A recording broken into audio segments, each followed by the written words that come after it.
And thank you for coming along. You've had a really inspiring session just now, and hopefully you're fully fueled up with coffee. If you're coming in, there's loads of spaces just over here on the right. And I just wanted to say good morning to you. I'm going to be your chair today. My name is Jo Cook. But more importantly, we're going to be speaking to Shannon Tipton. Now, Shannon Tipton is a chief learning rebel, I think is the title you use, which I absolutely love. I think that's brilliant. And what we're going to be talking through today is about marketing learning. And I think this is a really important area.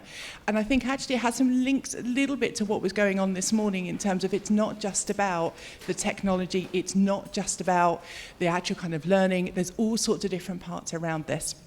So what I'm going to do is also apologise on behalf of Gavin. He was supposed to be here today, but sadly he has had some other commitments. But fear not, Shannon is going to cover all the topics that Gavin was going to cover as well. And you're in absolutely fabulous hands. So I will step out of the way, hand over to Shannon, and hopefully speak to you at the end for some Q&A. Good morning. Good morning. Assume everyone can hear me all right. Well, welcome to Marketing Learning Beyond Free Coffee and Donuts. You know, a lot of times we set up our learning and we think, okay, what can we give away in order for people to come to our sessions, right? We've all been there. And we all know that people will often comment, you know, where's the lunch? Where's the free lunch? Especially if you're doing a lunch and learn, or if you're doing a morning session and they want those free coffee and donuts. But you want people to come to your learning because they want to come to your learning, because they want to come to your training. Not because you're giving away free stuff, but because they're fully engaged.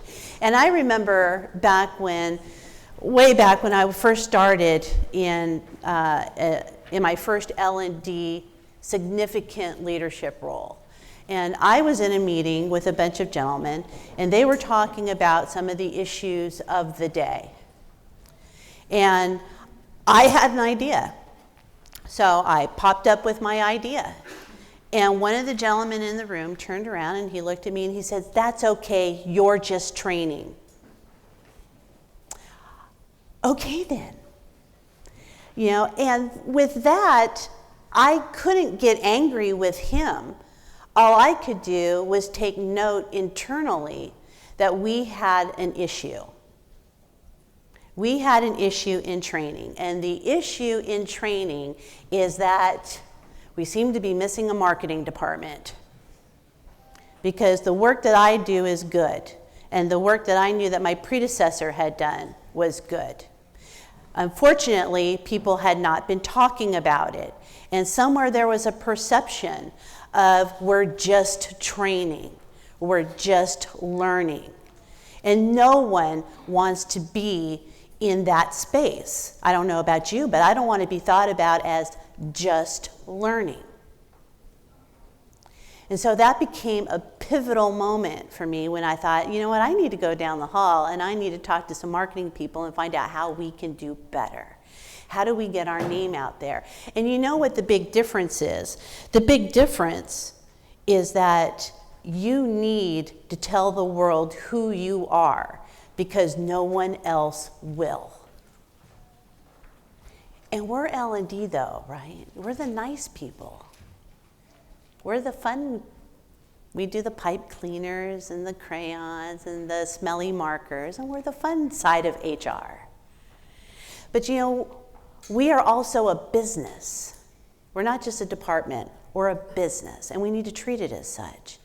And when we get to that point, then we realize that branding and marketing become key elements to our business, to moving our business forward.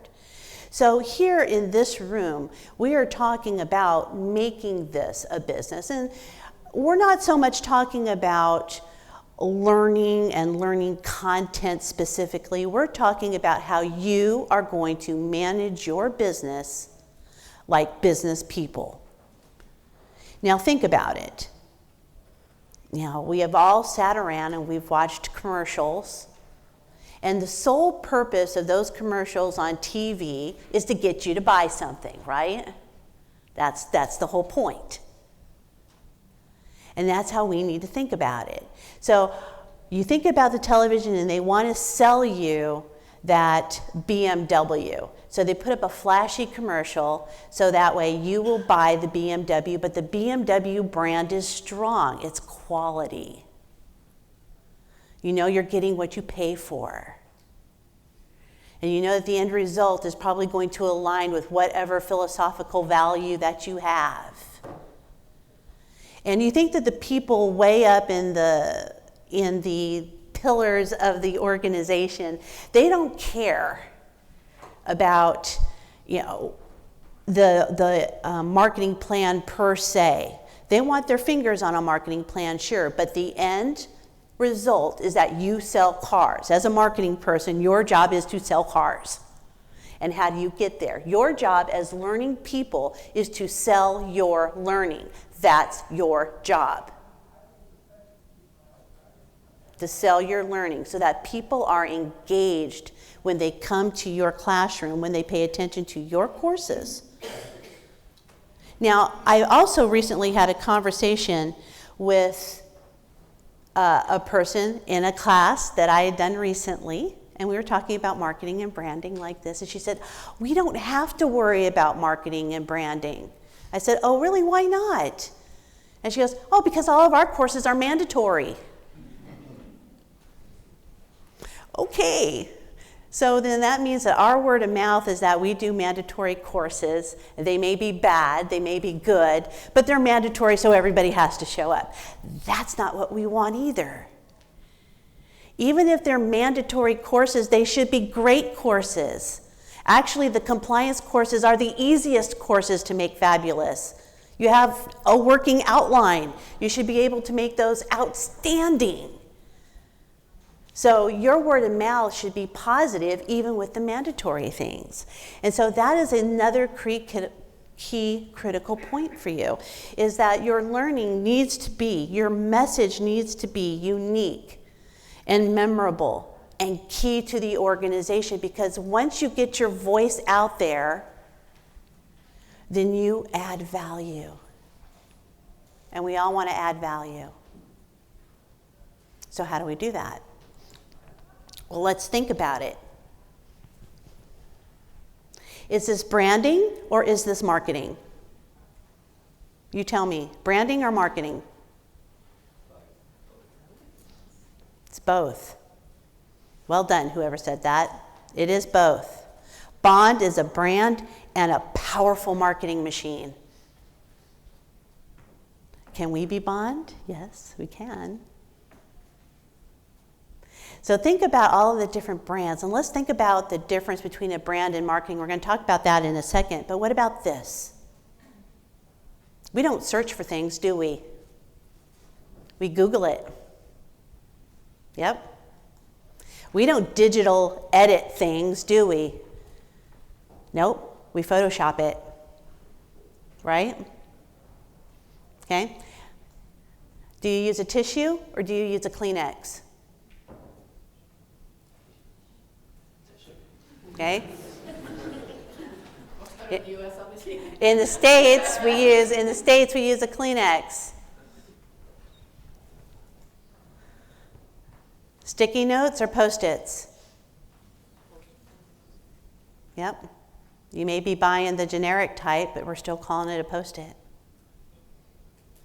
Those are synonymous. You know you've hit an apex of branding when your name is used as a verb. This is where we want to be, and this is where you can be. Because you want those powerful thoughts and imagery. And this is where it all works together, because branding is about perception. Now, there's good perceptions, bad perceptions, and we want you to be on the good end of that perception. But when they think learning, when they think training, we want them to think must do, should do, that it's awesome. Oh. What? There we go. Okay, we were here. I'm sorry, I must have had my finger on the button. So here is the difference between marketing and branding. I say, they say. That's your difference. I travel, and even within my local area, I will go into the store and I'll talk to the fellow that is at the produce department, and I'll say, tell me, how did you learn about apples? Oh, well, my supervisor taught me about apples. Great. What kind of training did you get about apples? Oh, well, my manager taught me about apples. No, what about your training department? Tell me about your training department. Our what? Our who? And I'll go to different stores, and I challenge you to do the same thing.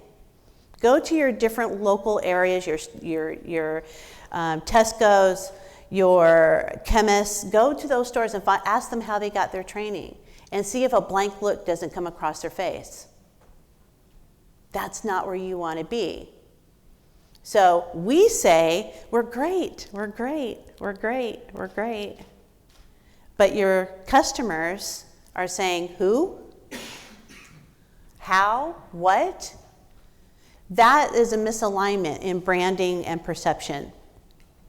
So the difference between marketing is I am telling you something. Branding means they are saying the exact same thing. So if you go back to Bond, what we say about Bond, if you're a Bond fan like I am, then I'm not touching it, I swear. It's doing it all on its own. Okay, thank you for that. So the difference there is that our message is aligned. Bond is exciting, it's kind of sexy, you always look forward to the next film.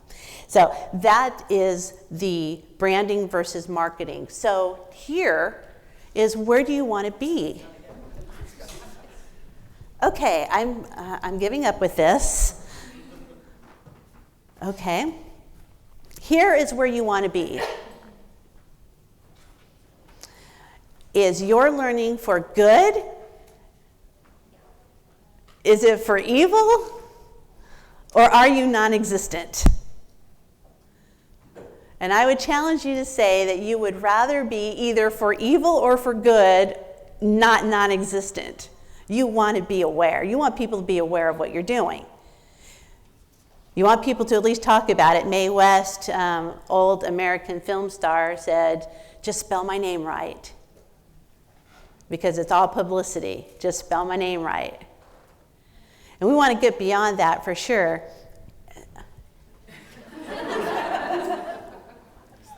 And I am okay, who's the one? I don't know how to stop that. It's possessed now. It has its own mind. But I can keep going, so I'll find my spot. As you saw here, when we're talking about perception versus reality, how do you want your organization to think about you? And that's what marketing and branding is all about. How do you want your organization to think about you?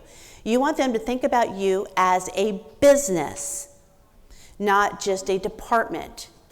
And so what I'm going to give you at the end of this session is a workbook that I'm going to give you a link to, and it's going to help you devise your brand, because your brand is your personality, and you want your personality of your department to shine through. Either it's humorous, or it's a little snarky, or maybe it's formal. It's all dependent on your organizational culture, but you need to align that with whatever your marketing plan is going to be. So again, perception versus reality. So you see here, what my friends think I do, what my mom thinks I do, what society thinks I do, what my boss thinks I do, what I think I do, and then what I actually do. And those are all shades of perception. And so when you're thinking about your branding, how is it at the end of the day, where do you fit into these boxes? Because we all do. Our jobs, we all fit into these boxes. So what you actually do and what the boss thinks you do, want those things to kind of align. And we all want it to be good news. That you guys are doing awesome and incredible things, and you add value to your organization. And that really is what is important here. So what we do, who we do it for, how we are unique. All of those things, all those points together equal to you adding value to your organization, to your team adding value to your organization. And that's what's important. You work on this as a team. It's not just you. So you're going to go back and you're going to talk to your team and truly ask them, what do we do? It's not about, oh, we develop courses. Go backwards from that. What do we do as learning professionals? Do you help grow your organization? Do you help increase profit? Do you help increase productivity? What do you do? Then, who do we do it for? Now, that seems like a trick question. So it's easy to say, oh, we do it for the organization. No, you need to be more targeted in your response here. So if majority of your customers are in sales, that's who you work for. Do you also work for safety? Do you work for HR? Do you work for operations? Who do you work for? Who is your primary customer? Think about the 80-20 rule. Where is 80% of your effort going? That is who you are doing it for. And then how are we unique? Think about your unique selling proposition, if we're going to put it into true marketing terms. What makes you different? What makes them think, I love my training department? Why do they say that? Do you know that now? If I were to ask you now, what would you say is your unique selling proposition? What do you do great? What do you do well? Some of you do you do simulations? Do you write a killer participant guide? Do you create beautiful decks? What do you do that makes you different?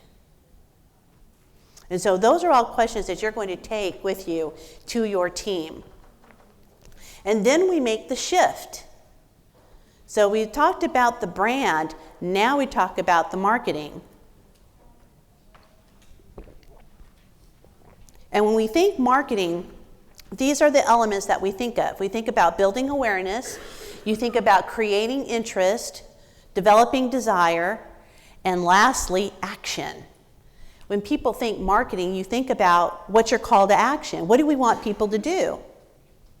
So hopefully when you're creating a course, at the end of that course, and we all write it in our formal learning objectives, don't we? At the end of this course, you will be able to, but that's not what we're building a marketing plan on. You're building a marketing plan on how are you hoping then, when you went back to that question before, what do you do? We increase productivity within our businesses, then the action at the end of your marketing plan is to ensure that we are increasing productivity within our business. That's the action. So all of these things lead up to that. So we're going to talk about specific elements to make that work for you. There are 3 ways that you can reach your customer. So you're reaching them now through internal means, direct means, and internet. You can do this. And I know I'm asking you to shift and put on a different hat. But when you think about building awareness for your learning department, and when I'm thinking about creating value, when you create value for your department, you get that seat at the table that we're all craving. They don't give you the seat unless you earn it. And part of earning it is to reach them. So let's talk about this. So we've got some internal methods here, and being sure then that your content, it's smart, it's clever, it's unique, it's highly addictive. That is key. So you've got smart, clever, unique, highly addictive content, which is going out. It's killer content, ninja content, content they don't want to miss. I want you to think about right now, think about the one blog you always read, or the one newsletter you receive that you always open. Why? Somebody tell me now. There's that one newsletter that you always open. Why do you always open it? Someone tell me. Why? It's information I wouldn't otherwise get. Information you wouldn't otherwise get. It's relevant. It's relevant to you. It's never a time waste. I'm sorry? It's never a time waste. It's never a time waste. Beautiful. That's how I'm going to ask you to think about your word of mouth marketing, your internal marketing, your internet marketing, all of those reasons, because you want people to keep coming back to you. You don't want them to only go knocking on your door when they need ladder safety training or fire safety training. Boring. You want them to see value in you because you can give them time-relevant items, things that are clever, things that help them do their jobs. And then you become part of the business. Then you become a true business partner. So internal awareness first. Let's talk internal awareness. When we're talking about this, that means you got to get out of your offices. You have got to be seen. It's not a department, it's a business, and you've got to go out there, and now you got to kind of put on a little bit of a politician hat and go out and meet the people. I was the queen of hallway meetings. I saw a senior leader person coming down the hallway, and I was out of my desk. Okay, so what's keeping you up at night? How you doing? What are you working on? Because I wanted them to know that I was interested in what they were doing. So that way, when it came down to them trying to figure out what they needed to do next, I popped into their brain. That's where we're making that connectivity. Because I've already established the brand that I'm good at what I do. So now I'm going to help this with some marketing to go out and talk about it. You can do this. Go out to the floor. Talk to people who are there. Pop in on their little lunch meetings. Pop in on their quarterly meetings. Go out, go visit some people. Shake some hands, kiss some babies. Make yourselves aware and open. So you need to be out, you need to be seen. Doing this helps you build a community of champions. So now I've gone out, I've talked to you. You guys are going to hopefully, if you were in the States, I'd ask you if you remember that Clairol commercial. I'm going to tell one person, then they're going to tell 10, then they're going to tell 10, then they're going to tell 10. And this is what this is all about. Building that community of word of mouth for you. So you get one person that's your champion, one person out there that really believes that you do a great job, then you've got a community of people out doing your shaking hands and kissing babies for you. So this is what happens when you get in. So you're building your brand, you're building your marketing device, word of mouth champions. It's easier to keep your customers than to win them back. So now we're going to target.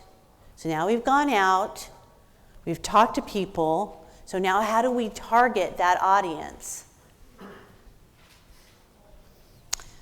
6 ways to meet your lover. Here you go. So we talk mailers, posters, flyers, swag. You go out to the expo floor, they're giving stuff away, man. You guys should be leaving like Santa Claus. Text messages. For all of you who have company phones, there's an easy database for you. Text messaging, newsletters. Newsletters is another easy way to do it, and we're going to talk about newsletters here in a second. But all of these areas, so think about not that sign that was made out of Word with a little piece of clip art with a picture of somebody eating a sandwich saying, "Join my lunch and learn." It's not what I'm talking about. We're talking about real flyers here. Real flyers that give away your unique selling point for whatever it is that you're trying to sell, because that's what you're doing. And something clever that's going to bring them in. A catchy title. Something bright and colorful.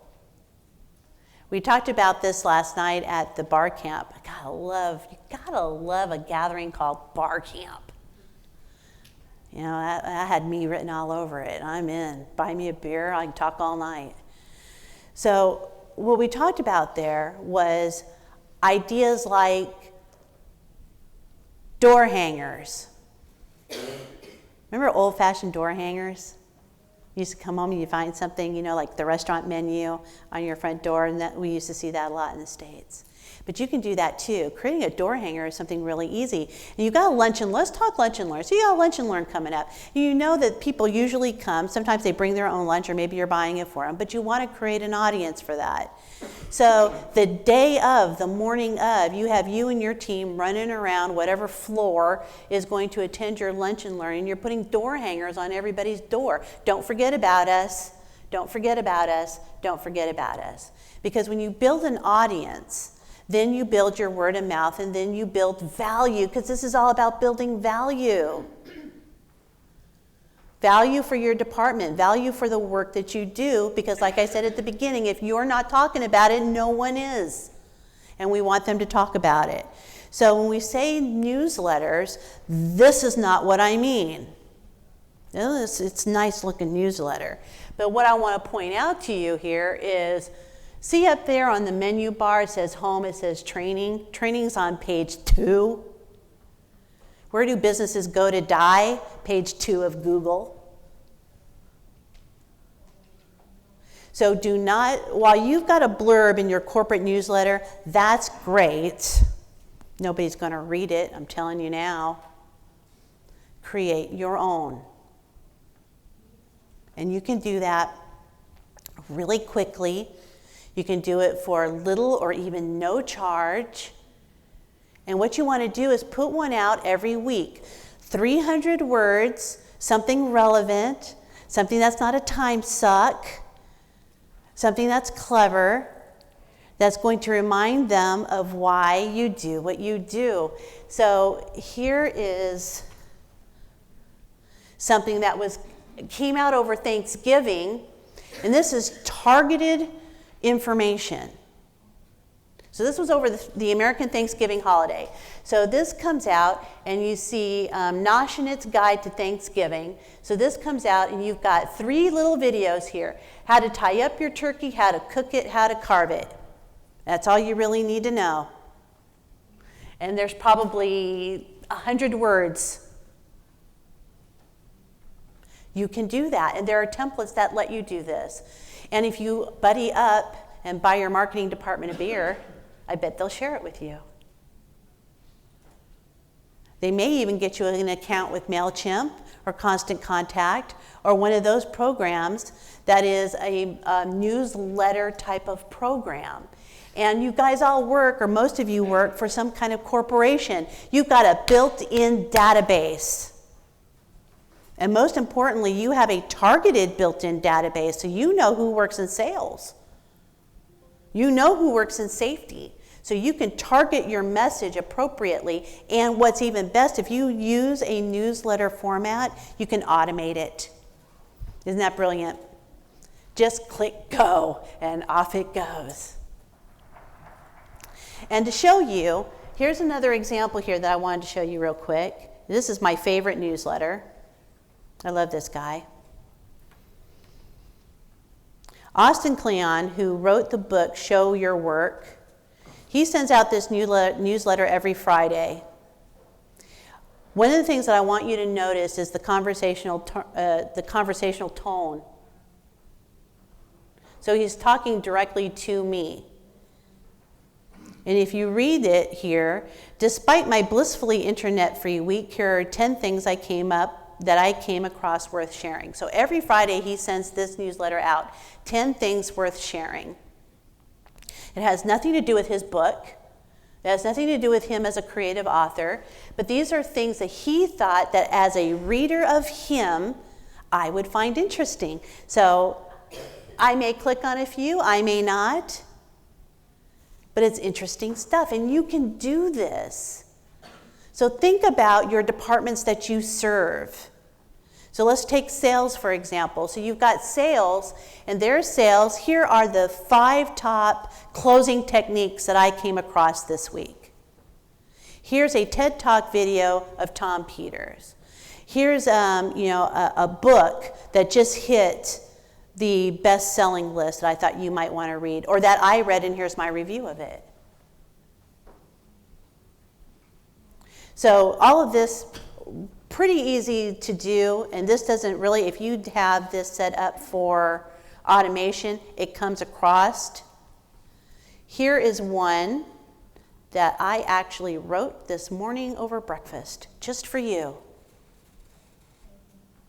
I had the design already put in place, but I pretended I was putting out an electrical lunch and learn, and I just wrote a quick newsletter for it. And this would be something that you might send out the morning of or 2 days before. And again, it's branding. So when we think branding, first off, those are my colors for my company. That's my company logo. So here you go. Shocking, isn't it? So we're talking about electrical safety now. So we've kind of got their attention. You got something that's a little cute. Here is some information. 4 points from the Electric Safety Foundation, a little bit of a link here. And then down at the bottom, I put in a little something extra. Watch this earworm. Don't try this at home or work. And it's a video of the electric slide. So it all ties in. Something clever, something short. And literally, I wrote this in 20 minutes. Plugged it in, and then all I would have to do is send it and go. There's no reason why you can't do this. And then what this does is this starts to build conversation. And that's exactly what you want. You want them to start talking about you. Short, easy, fun, highly addictive content. That's what you want. All right, so next, internet marketing. The Internet of Things.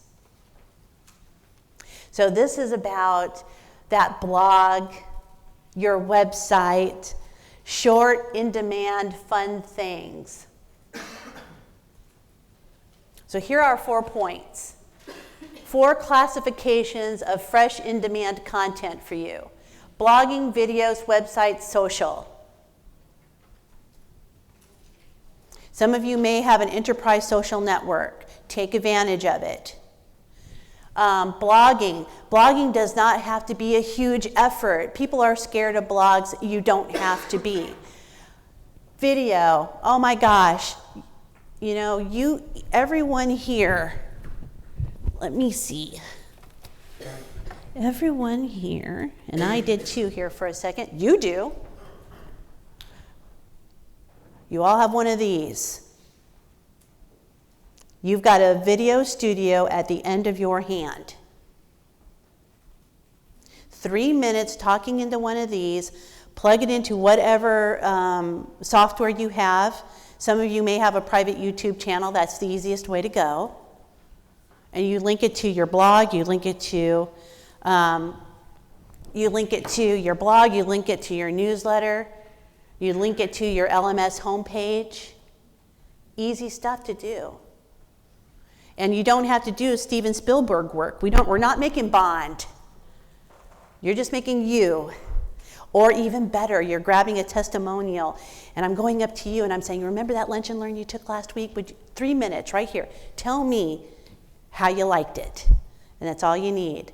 Put that on your homepage. You've got some more word-of-mouth advertising, some more stuff that supports your brand. And you don't need special tools for it. People get scared of video. You don't have to have special tools for it. Just your phone, your iPad. That's all you need. And then you can create videos, animations. You know that you can set PowerPoint to be a video? Did you know that? Do it. Then do it.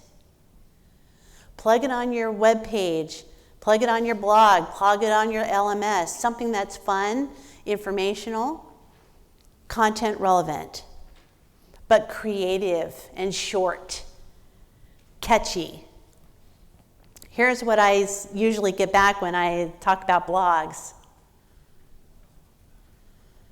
What if I write and nobody reads? It's the other way around. Nobody reads if you don't write. I go to a lot of company blogs. I work with a number of companies, and I'll go to their blogs, and they'll say, well, we have a blog. Okay, good, let's take a look at it. They wrote one in June, they wrote one in December last year. Every 8 months they write a blog. Well, that's not going to do anything. You go to blogs because you want information. So your job then is to write one that's every week, every 2 weeks, but it doesn't have to be War and Peace. You can do long form blogging. That's okay, but you can do short-term blogging too, and I wanted to show you this. You all recognize this gentleman? Do you read his blog? What's good about his blog? Here we go. And what I love is his website here. So it says, click on his head to read his blog. Okay, I'll click on his head. Clever, right? So there you go. That's maybe 300 words. Maybe 2. No fancy pictures, no fancy graphics. It's just there, stuff that he thinks his readers would be interested in. And that's all it is you developing content that people will be interested in. And that's what we should be doing as L&D. It's not about always teaching somebody something. It's all about giving people resources and information that they need to do their jobs to the best of their abilities. And you helping to enhance that. That's your role now, is the facilitators of content, curators of content. And short form blogging, newsletters, it helps you get there, and oh my gosh, and it works wonders within your organization. It helps you take you to places where you need to be.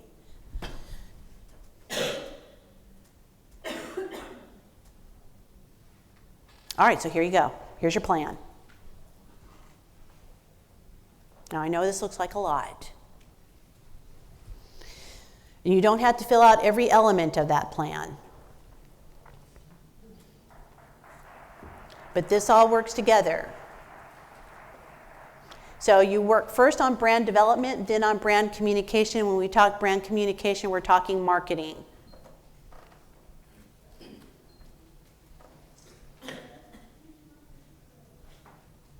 All right. So these are all good examples. So I'm not going to ask you to go through each of these 6 items and then complete every single step within it. Pick something. Pick one idea. So think about how you're going to build your brand, and are you going to do that internally? Are you going to start visiting people? You're going to do little hallway meetings? Great, focus on that, do it. Pick one idea, run with it. Pick one marketing idea, run with it. You're going to create great posters. And you don't have to create them. You can purchase them off the shelf. The last company that I worked for, I put together a safety campaign based on The Simpsons. There was a company that was actually producing safety materials that was all Simpson related. So that's an easy sell for me. And they remembered it. That's the thing. And so I had it plastered all over the place. They were like, oh my gosh, that was so clever. And especially in Illinois where I live, I come from Chicago, and they had one of, the Simpson dude eating a donut while driving a snowplow. And everybody laughed. They thought it was funny, but they got the message, right?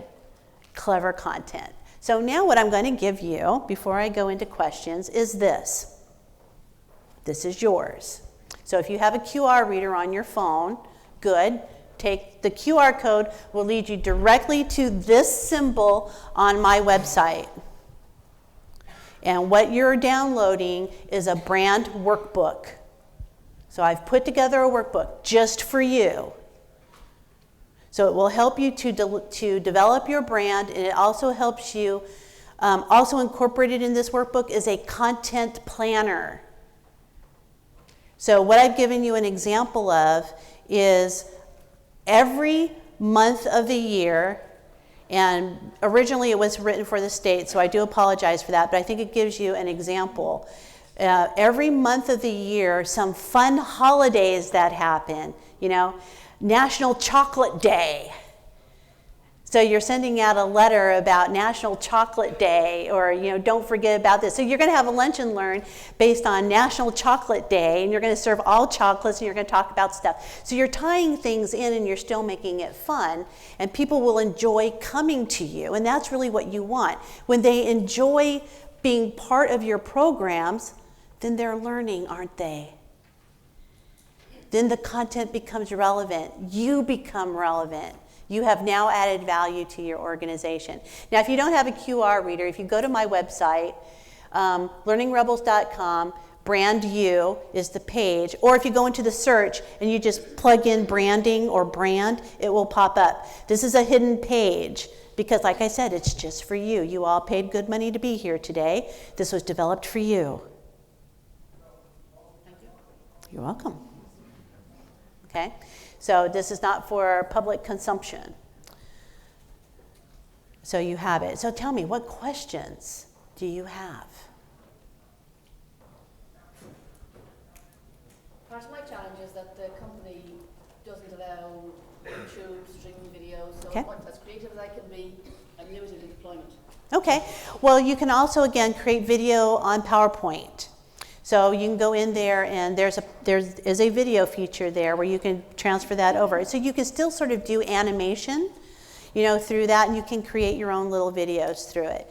And so while it's not as totally exciting, it's still something, and it's still something different, And so, and video is not the only way you can do this. You can still do something clever out of something like bitmaps, where you can create comic strips. So there are other out-of-the-box ways of thinking without necessarily having to depend on video. But you can do that also, and you work within your branding guidelines of your organization.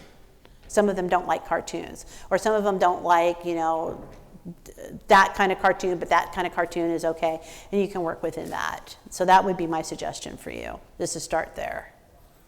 Start with some good graphics. What else you got for me? Thoughts? Yes, ma'am. My problem is we're slightly different because I'm representing Physio First, which is we're a membership trade organisation. Okay. So our income comes from subscriptions, and we represent 3,500 private practice physios in the UK. Now, we've just gone through a massive rebrand. We've got a website under development and everything. We have this big plan to disrupt the marketplace. So what we really need is to get people engaged. So we're looking at all this stuff, but physios, our members, aren't that technologically advanced, and we know that about 20% of them, for example, don't even run private practice software to run their diaries, so they don't have access to a computer when they're treating.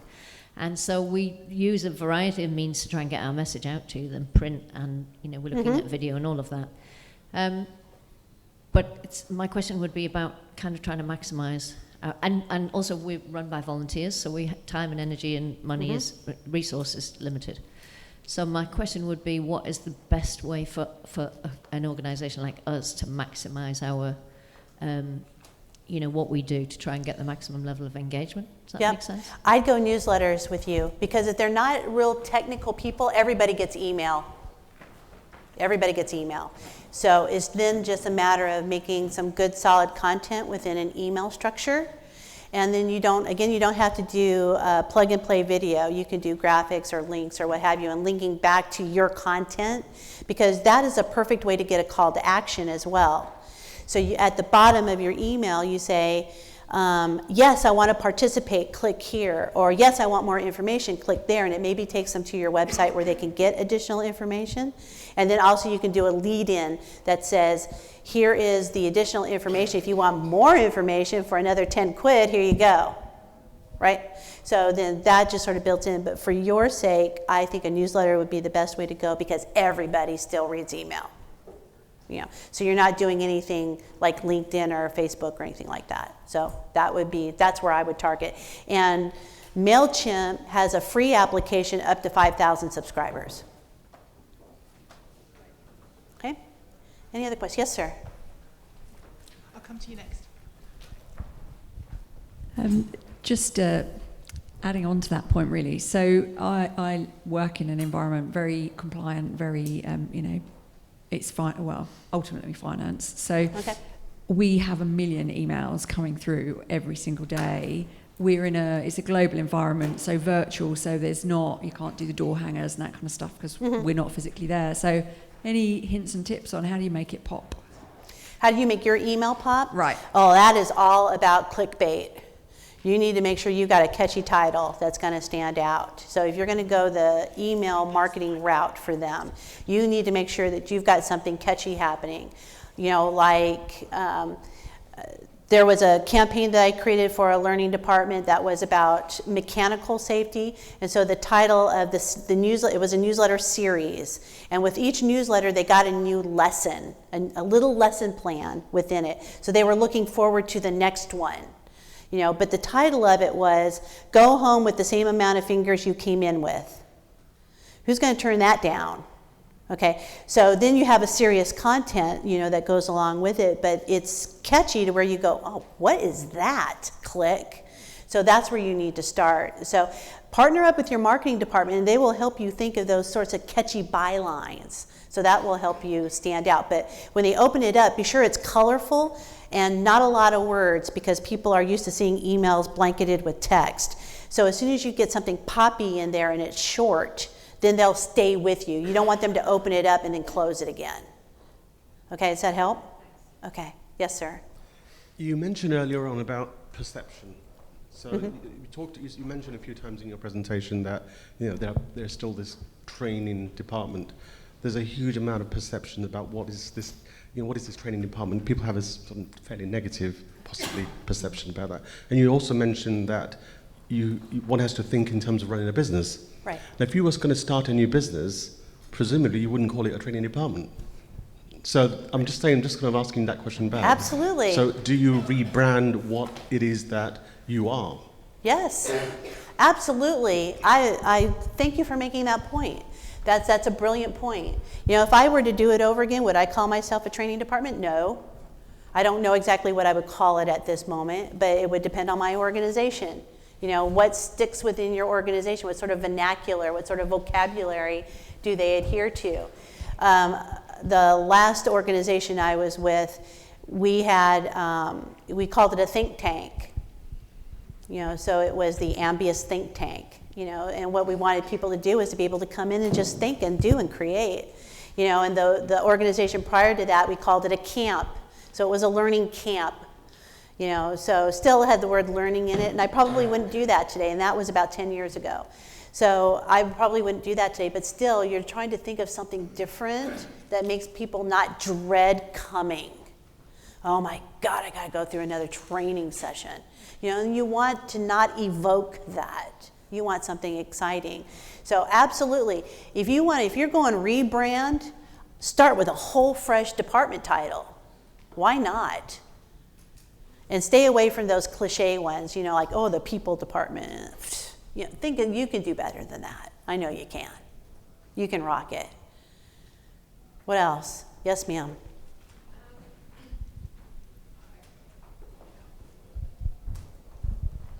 Hi. I work in a really large organization, and we have offices all over the world. Okay. And I've kind of done marketing campaigns for the learning department before. How would you measure success, that your marketing campaigns have been successful? Mm-hmm. And I'm not speaking in terms of signups for X learning whatever. How do you tell that, you know, you cannot physically ask 10,000 people?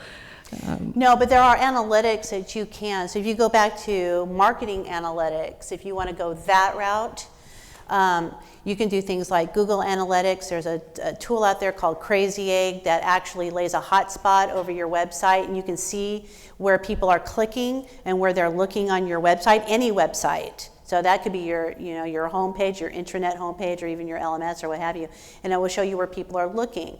And that tells you, it may not give you a level of success, but it tells you where to go. You know you're headed in the right direction. Ultimately, your sign of success is whether or not your action that we talked about at the beginning of this, so if your action as a business, as a learning business, is to improve your productivity or is to increase profits, then that's where you should be going. So you're thinking about your business goal first. And then you're measuring your campaign against that business goal, whatever it may be.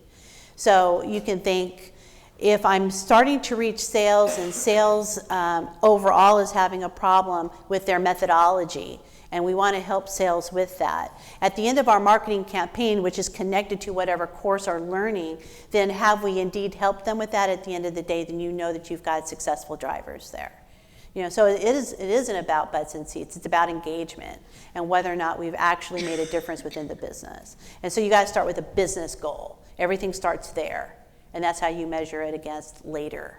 Does that make sense? Yeah, thank you. You're welcome. Okay. How are we doing? How are we doing with time? I've completely, pardon me? Loads of time. Loads of time. Awesome. Okay, so let's talk then social. How many of you are using a social enterprise network? Perfect. Something like Yammer?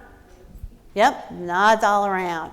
Okay, so how are you using that now to market your learning?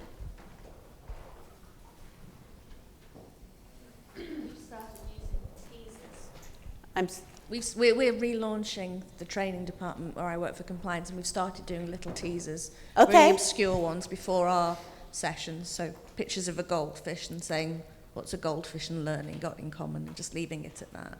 Perfect, perfect. Teasers are great. So if you go back to when we were talking about these different forms here. So you use the blogs, you're using your newsletters as teasers, drip campaigns. So if you are planning a program like a leadership development program, 1 month out, you're sending a newsletter. 3 weeks out, you wrote a blog about it. 2 weeks out, you're starting to talk about it on your Yammer tool, or even if you've got private LinkedIn groups or anything like that, you're starting to have that conversation. You've plugged it into your morning meetings. You're talking about it in the hallways. So drip, drip, drip, drip until T day of. Then after that event occurs, that's where you're running around and you're taking video. If you are well entrenched into social in your organization, something like Twitter, then you can do periscoping. So you're doing live streaming in order to show people your actual class, which I've used before in certain classrooms, is that you use a live streaming, and then that helps drive people to your event the next time because they don't want to miss out. Because they're hearing all of these good reviews, and they're actually seeing bits and pieces or little live videos. Then you can take that to the next point. So you've got tease, drip, drip, and then an action at the end. And then you just plug and play it all over again for the next event that comes up. But you have something clever, and like I said, they don't need to take a lot of time, and they can be quite short. So good idea. Yes, sir? Video.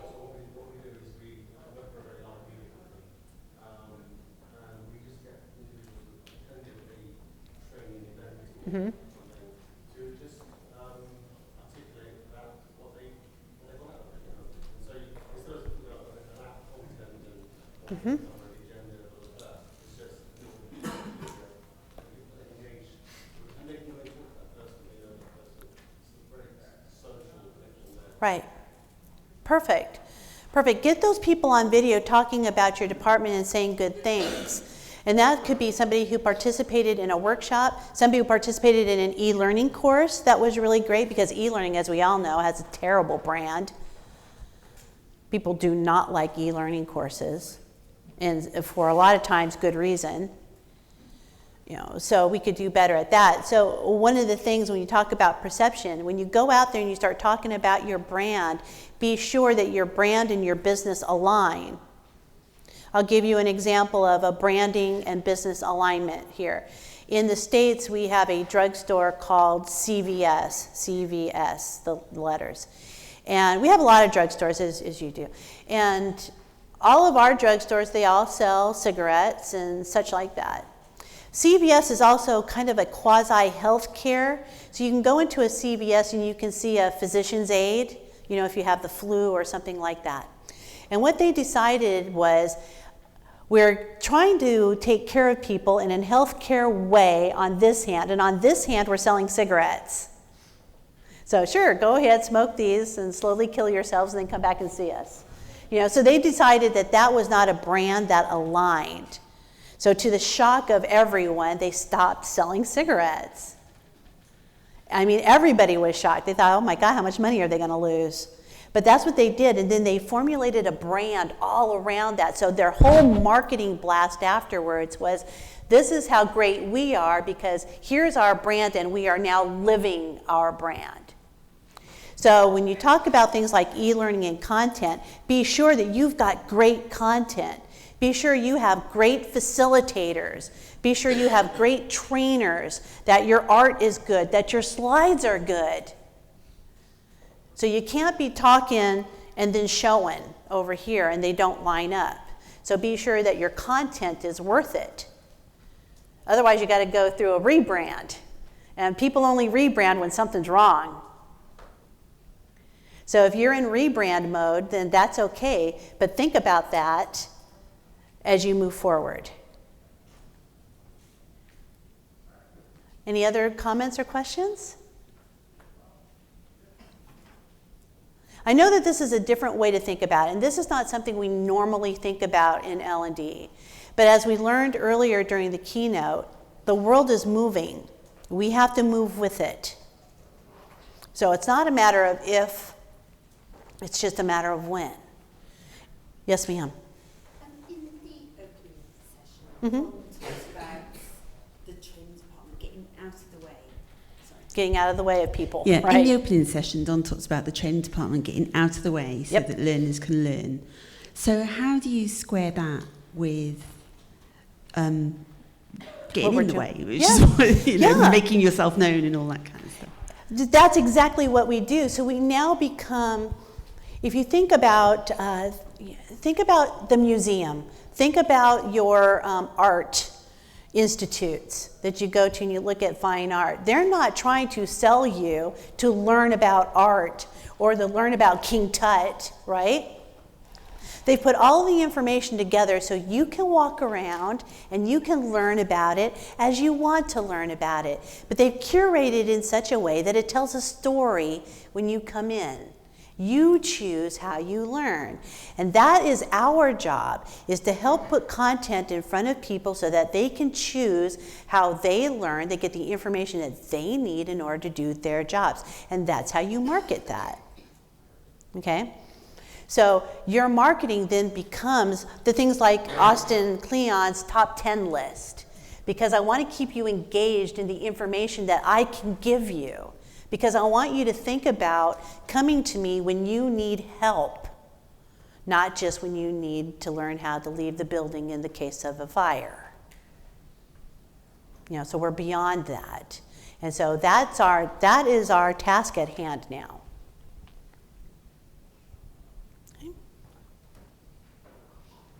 Any other questions for you? Or for me, rather? Great.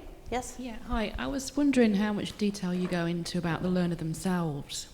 So if I look at marketing, there's quite a trend in developing personas of your customers. Mm-hmm. And we do that externally, but we don't seem to do that internally in learning. Yep.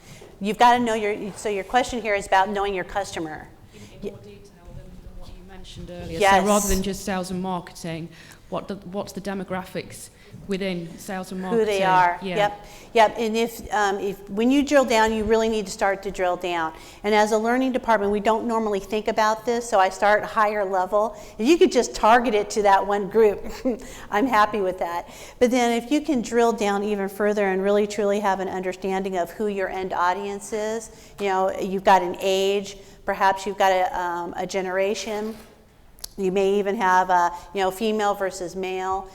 So the more information you have to do that with, then you can certainly then more focused and more targeted. And I would absolutely recommend that if you have the capability of being able to do so.